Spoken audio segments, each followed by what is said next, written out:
They ordered the coffin. He came back in a suit.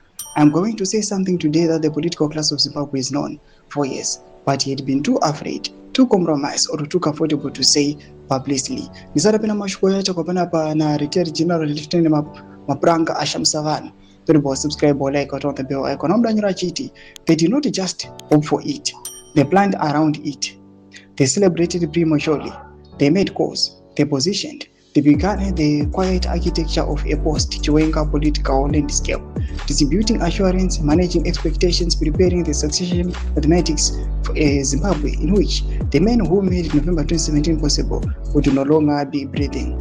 And then he landed midnight. Chinese chartered plane, unannounced, not in a coffin, in a suit, healthy, glowing, transformed, and the people who had been counting his days had to look him in the eye. What 2019 actually was. I will not dress this up. I will not use the language of diplomatic ambiguity that this subject is historically required for the survival to those who dare to touch it. What happened to VP Kosano Chiwenga in 2019 was not a natural illness. Men in my position, men who have spent careers inside Zimbabwe's security and intelligence architecture do not arrive at that conclusion casually. We arrive at this through the same methodology we have applied to every operational assessment in our professional lives: pattern recognition, source corroboration, and the disciplined elimination in coincidence as an explanation framework. The pattern in 2019 was not subtle.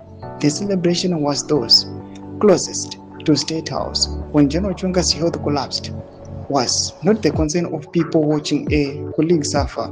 It was the relief of people watching an obstacle dissolve. The calls that went out to party officials, to military contacts, to political allies were not calls of condolences. They were calls of premature victory. The man is gone, finished, done and dusted, spoken with the confidence of people who knew something about the godliness that they were not in a position to share publicly. Then came China, 8 months, the full weight of Chinese medical intervention applied to a body that has been brought very low indeed. And then the midnight return, the resurrection nobody planned for.